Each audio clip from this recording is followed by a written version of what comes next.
Bom, então, começamos aí a nossa gravação. Gostaria de dar mais uma vez as boas-vindas a todos vocês a esse nosso último encontro do Clube de Leitura, né, que tem como convidadas e convidados escritoras e escritores de países africanos de língua portuguesa, né?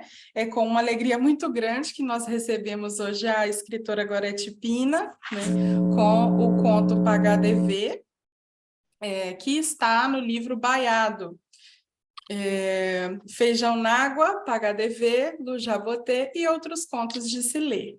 Então, eu gostaria de fazer uma pequena introdução a esse clube, né, que vocês já estão no último encontro, mas como vai ficar registrado aí para as pessoas que acessarem depois, terem a informação de que esse clube foi organizado pelo Leitorado Guimarães Rosa, que pertence ao Instituto Guimarães Rosa, e é um clube que teve 4 encontros. Esse é o nosso último encontro, infelizmente, né? Mas felizmente pela presença de todos vocês aqui. É uma atividade que nós gostaríamos de manter, né? Convidando uma vez mais os convidados que estiveram nessa primeira edição e outros, né? Que porventura tenham interesse de participar. Eu gostaria de começar agradecendo imensamente a Gorete Pina por ter cedido esse conto que é um presente, né? Um conto tão especial como Pagar Dever para que a gente pudesse disponibilizar para os membros do grupo, porque estão fazendo parte desse clube de leitura, né? E esse evento é organizado pelos leitores Guimarães Rosa, Fernanda Ricardo, que está na Universidade Federal, na Universidade de Buenos Aires, né, a UBA, na Argentina, ao Caio Carmona, que está na Universidade Agostinho Neto, em Angola, nossa querida Nadusca Mário, da Universidade de Cabo Verde, e eu sou Rafaela Pascoal e atualmente trabalho na Universidade Nacional Maior de São Marcos, no Peru. Então, vou apresentar brevemente a nossa convidada do dia, que é a Gorete Pina, que é uma escritora santomense que nasceu na Ilha do Príncipe, né? E a Gorete nutre 2 paixões, a moda e a literatura. E o seu primeiro romance, O Amor da Filha do Angolar, foi finalista do Prêmio Palop. Então, depois de publicar e organizar alguns desfiles no seu país natal, Gorete se mudou para Portugal para prosseguir os seus estudos. E em Portugal ela se formou nas áreas jurídica e de marketing para a indústria do vestiário. Hoje ela se dedica à produção de moda e acessórios e representa a literatura santomense com diversas publicações pelo mundo, né?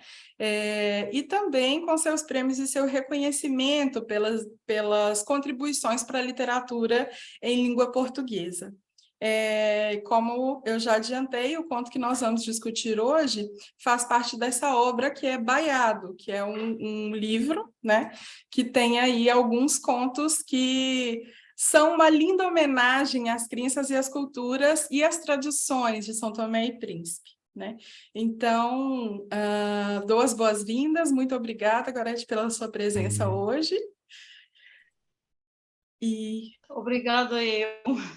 Sim, pode continuar, eu peço desculpas por interromper. Imagina. Eu queria começar perguntando, né, porque, assim, de fato, esses contos, eles trazem muito alguns elementos da cultura de São Tomé que, para pessoas como eu, né, que nasci no Brasil, nunca tive a oportunidade de ir a São Tomé e Príncipe, são, até certo ponto, desconhecidos, né? Na leitura do conto, eu fui vendo algumas palavras, eu imagino que todos vocês notaram algumas questões de vocabulário que, pelo contexto, a gente consegue imaginar do que se trata, mas que são elementos que eu gostaria que você falasse um pouquinho sobre eles, né? Começando com já na primeira parte do conto, né, quando você fala do vigiamento. Eu queria que você falasse um pouquinho do o que é isso. Dá para entender que é um tipo de ritual, um tipo de bênção, eu imagino, né? Mas eu queria que você falasse um pouquinho disso e falasse também um pouco sobre a importância, né, de apresentar esses elementos na sua literatura. Certo.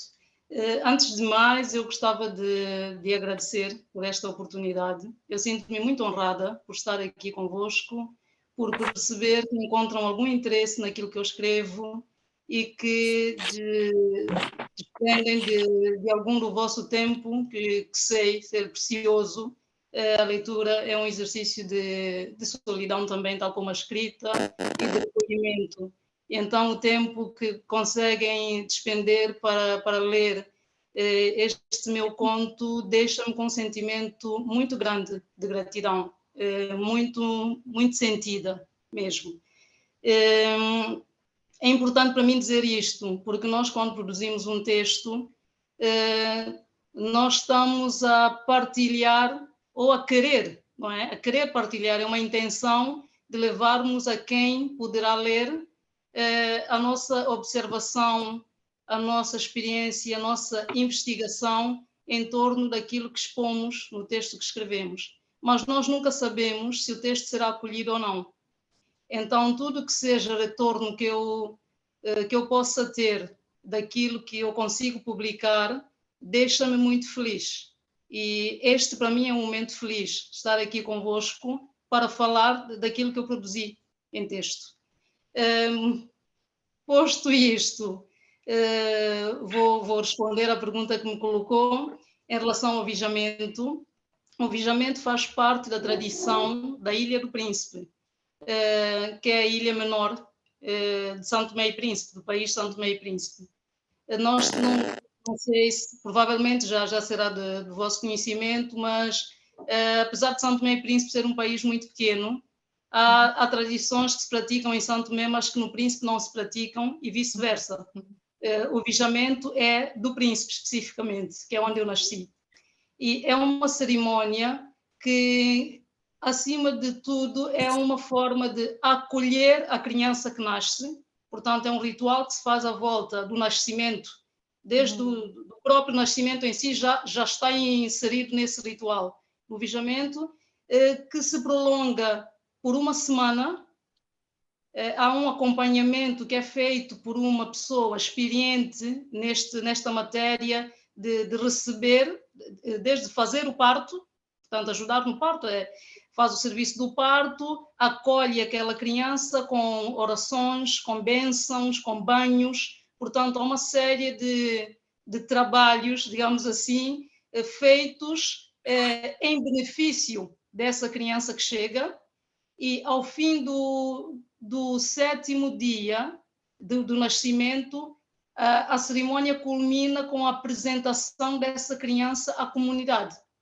Então, este é o ponto mais alto do vigiamento, é uma festa com pratos típicos do príncipe, com músicas, danças, em que a criança é a figura central, porque é o ato dela ser apresentada a todos, em que se pede que todos a acolham, que todos contribuam para a sua educação, com conselhos, com acompanhamento, com vigilância, com orientações. É uma maneira de, pela voz desta pessoa que é a protagonista do vigiamento, portanto, que não é a mãe, não é? É a senhora que acompanha, geralmente é uma mulher, poderá não ser, mas na maioria dos casos é sempre uma mulher que faz este acompanhamento desde do parto e depois até ao 7º dia, com essas rezas que eu já referi, com banhos, com aquilo que nós no Príncipe e em São Tomé também se utiliza essa expressão, dizemos contra. Contra são alguns tratamentos à base de plantas tradicionais de São Tomé e Príncipe, que se fazem com o objetivo de proteger a criança de todo o mal que possa existir, de mal-olhados, de possíveis bruxarias, de maus espíritos que possam habitar aquele espaço onde ela chega. Portanto, há vários tipos de contras que são produzidos pelas pessoas que conhecem ervas, que conhecem orações, portanto não é algo isolado apenas com uma mesinha, digamos assim, com uma mesinha caseira de plantas, mas existe toda uma carga de oração, de energia que é associada a todos esses preparados da terra para proteger. Eu não sei se a expressão seria muito pesada, mas eu diria era uma maneira de blindar aquela criança de tudo que possa haver de negativo. Então, ela, durante aqueles 7 primeiros dias de vida, está a ser tratada para que, quando for apresentada a todos, já esteja com todas as proteções que se acredita serem essenciais para chegar, então, assim, digamos, de peito aberto, para todas as pessoas que queiram presenciar a parte final, não é? Que é a parte do vigiamento, e participar da festa. É uma festa de boas-vindas, acaba por ser, depois de toda essa preparação, de todo este tratamento de proteção, então culmina com uma festa de boas-vindas dessa criança e com um pedido para que as pessoas a vejam. Eu agora não vou cantar, que não sou boa a cantar, mas existe uma música que é muito conhecida no Príncipe, que é sempre cantada no vigiamento, em que a pessoa que dirige, digamos, a mestre de cerimônias, pega a criança ao colo e vai mostrando a todas as pessoas, uma por uma, aquelas que estão mais próximas, e, portanto, leva a criança ao colo e mostra e diz, olhem para esta criança, vejam se ela é boa para nós acolhermos, se não é boa para nós rejeitarmos. Então, existe essa forma de dizer, mas com certeza que a segunda parte, não é? Dizer que se não é boa para rejeitarmos, é sempre a espera que ninguém concorde que a criança não seja boa. A ideia é que a aceitem como sendo um elemento positivo que entra para a comunidade e que precisa de ser estimada, protegida, orientada por todos que tiverem contacto com ela. Pronto, eu tentei explicar, não sei se consegui traduzir aquilo que eu conheço do vigiamento, mas é a explicação que eu consigo aqui apresentar. Por outro lado, por que motivo é que eu trago esta cerimónia para o meu livro, Baiado? Eu trago porque vejo beleza nesta tradição, vejo, não indo a pormenores, mas no geral, acredito que é uma forma de integração. Pode parecer estranho, porque a criança já nasce no meio em que os pais estão integrados, portanto, ela já pertence àquele meio. Mas é quase como uma segunda integração daquela criança. É uma proposta que é feita a todos para que a aceitem. E gosto do sentido de comunidade que se tem e do reforço que esse sentido tem no vigiamento. É a ideia de que o filho é meu, ou a filha, mas não é apenas minha. Para mim fica muito clara a ideia de que um filho é para o mundo. Portanto, se é para o mundo, eu apresento o filho ao mundo, aquele mundo que me cabe, até onde vai o meu horizonte geográfico, e espero que todos colaborem no sentido de que aquele elemento possa ser uma pessoa melhor. Se calhar uma pessoa melhor do que eu, uma pessoa melhor do que qualquer outro elemento da comunidade que poderia ser alguém melhor e não é. E quando eu falo, e que é aquilo que eu percebo, melhor não é no sentido econômico do termo, não é melhor porque porque será mais afortunada economicamente ou porque terá mais estudos, não. Melhor em termos de sabedoria, melhor em termos de humanidade, melhor em termos afetivos, que seja um elemento mais agregador, que seja um elemento que não dê trabalho no sentido negativo do termo e que consiga, de alguma maneira, ter luz. Aquela pessoa que será luz, que será pelo bem, pela paz, pela união. E eu vejo muita beleza nisto, nesta intenção que existe no vigiamento. além de todo o ritual que é feito a pensar na proteção da própria criança, é o pedido de colaboração de todos para que a criança cresça num caminho reto, se assim se pode dizer. Nossa, E então, acho respondeu. que é com o mundo, acho que onde o livro chegar, se esta mensagem for entendida desta forma, não podendo o próprio vigiamento ser replicado noutros sítios, eu acredito que noutras culturas, noutros países, haverá outras formas das famílias, das comunidades, também fazerem um apelo desse género, mesmo que seja com outro tipo de manifestação.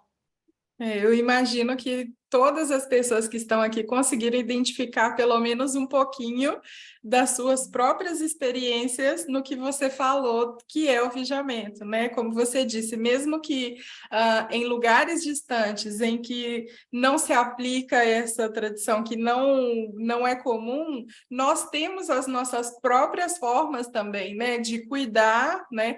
Cada família, cada comunidade. Eu comecei a pensar, quando você fala desse cuidado por 7 dias, eu venho do interior de Minas Gerais, no Brasil, né? Que é um lugar cheio dos seus mistérios, cheio das suas crenças, né? Específicas.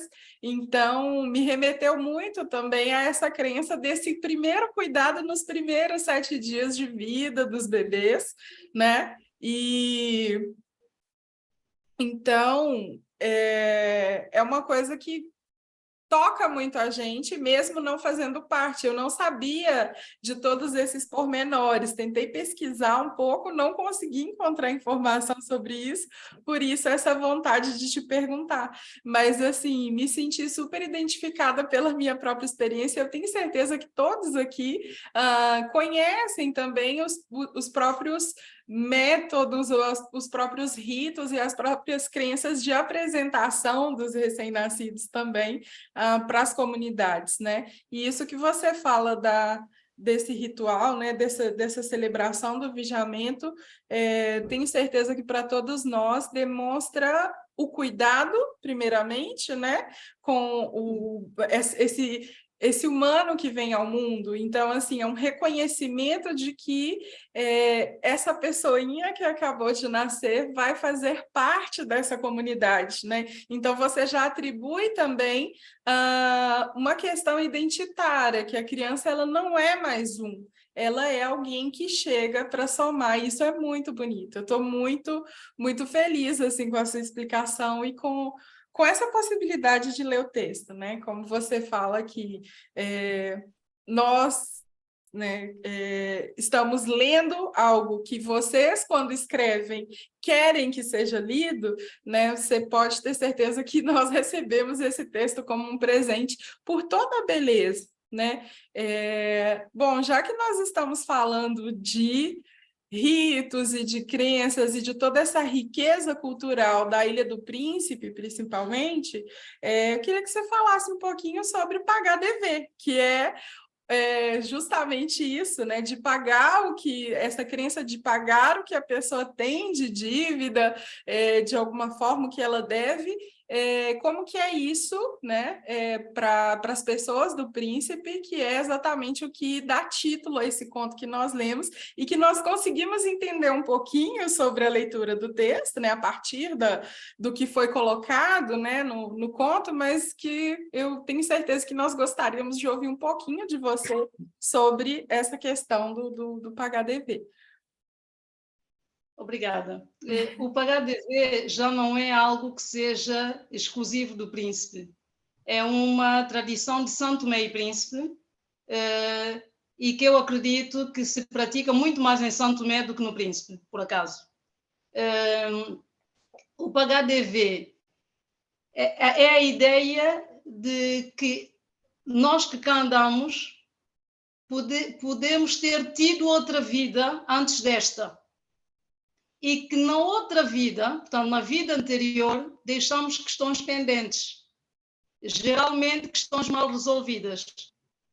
E, em regra, quando os pais decidem procurar um especialista, um mestre, em pagar dever para sujeitar, digamos assim, o filho ou nem sempre são os pais que procuram, pode ser um familiar, um amigo, enfim, alguém que esteja preocupado com aquela pessoa por alguma razão que não entenda.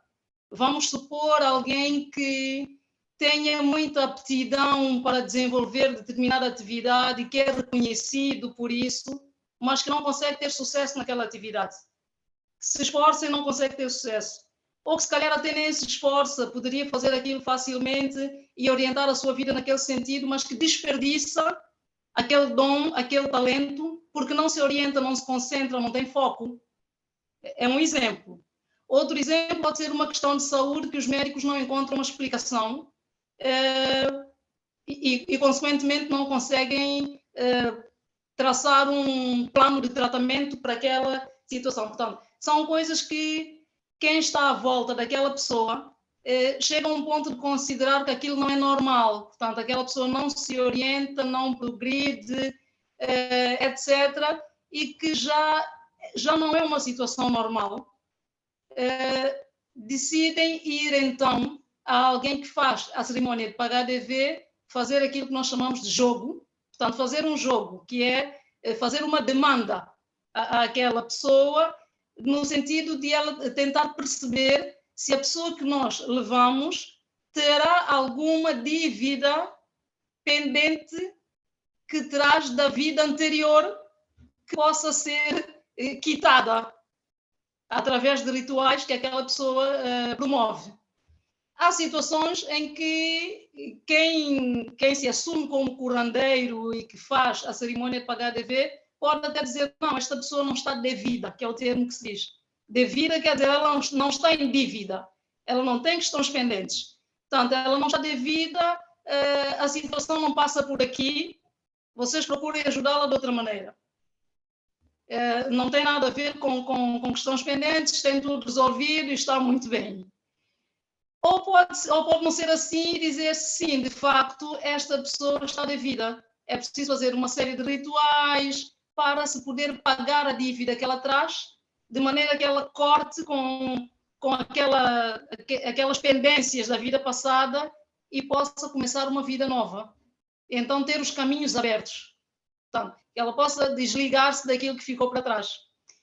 Há situações, por exemplo, de pessoas que não conseguem ter filhos ou que não conseguem se fixar, digamos assim, com um parceiro. Tentam relações, mas as relações falham sempre por alguma razão. Ou que muitas vezes o parceiro tem um parceiro e o parceiro morre, e tem outro e morre. Há situações desse género. E, como se fosse uma maldição. Geralmente, nesses casos, quando a pessoa responsável, o curandeiro, entende, ou percebe, enfim, nos seus jogos, que aquela pessoa tem pendências da vida passada, há rituais bastante complexos que são feitos para libertar aquela pessoa de situações. Há situações em que dizem, por exemplo, quando se fala de relacionamentos, de filhos, ter filhos, não ter filhos e eles morrerem, perder o marido, serem pessoas lindas e maravilhosas que, entretanto, não conseguem conquistar um parceiro, seja homem ou mulher, enfim. E então entende-se que aquela pessoa desligou-se da vida passada de forma abrupta e deixou, por exemplo, um noivo. Portanto, deixou alguém que contava com o seu afeto, com o seu amor, e aquela pessoa ficou em sofrimento e não consegue deixá-la seguir livre nesta vida. Por isso é que ela não se orienta. Então aparece como justificação, ela não se orienta porque deixou alguém em sofrimento. Ou porque ela deixou muitos filhos da vida passada pequenos que ela não criou. Então, de alguma maneira, não poderá ter aqui outra família porque ela tem uma família anterior que ela não acompanhou até onde devia ter acompanhado. Enfim, há uma série de explicações que são apresentadas, há rituais que são feitos, varia, não é? De acordo com aquilo que o curandeiro entende que é necessário, mas chegam, por exemplo, a fazer uma lista grande de coisas que a pessoa de vida deve comprar, ou mandar fazer, ou fazer ela própria, se for o caso, para levar para aquela grande cerimônia de pagar dever. Muitas vezes é feita num cruzamento de um caminho, pode ser feita numa praia, num rio, conforme aquilo que o curandeiro entenda que seja o cenário onde a pessoa que ficou noutra vida, portanto o espírito, possa lá ir e receber a oferenda que ela vai fazer, os pedidos de desculpa que ela vai apresentar através da curandeira, com orações e tudo aquilo, para que aquela pessoa a liberte de maneira que ela se possa orientar e concentrar-se nesta vida. Portanto, é sempre uma situação que traz uma vida passada como obstáculo para o progresso na vida presente. É uma forma muito bonita de você conseguir explicar coisas que até então são inexplicáveis, né? Coisas que acontecem na vida que são imprevisíveis. E eu achei muito bonito, e tenho certeza que todo mundo aqui também achou a forma como você costura, por assim dizer, essa história do pagar dever, que não foi, né? Essa dívida que não foi paga na vida anterior pelas personagens principais do conto. Mas antes da gente chegar na discussão do conto, tem ainda aqui uma pergunta da Mônica Vicentini, que ela pergunta, que ela fala que ela queria entender essa própria expressão de ser ou estar devida junto, né? Que é o que costura aí, que é o enredo desse conto, né? Sim, neste caso é uma situação em que tanto a Lili como ajuda-me, estou a Tina, esquecer a o nome Tina, a a prima. Tina. Sim, em princípio não, elas eram, na vida anterior, eram duas irmãs. Eram duas irmãs que aquele pescador viu, portanto, ele teve uma visão da vida anterior delas, juntas a brincar crianças. Então, o facto de uma ter nascido e ter deixado a outra foi uma situação de abandono. E a outra consegue vir como prima. Só que aquela que vem primeiro não fica feliz com a vinda dela. Não fica feliz. Preferia que ela tivesse ficado, porque havia outros irmãos mais novos, em princípio, que ela deveria ter cuidado. Então, ela tendo vindo, a outra devia ter ficado. E a partir daí, não é? Ela não está feliz com a vinda. Com a vinda da irmã, porque a irmã vem como prima, mas deixa outros irmãos. E ela não fica descansada porque acha que os outros irmãos precisavam de cuidado.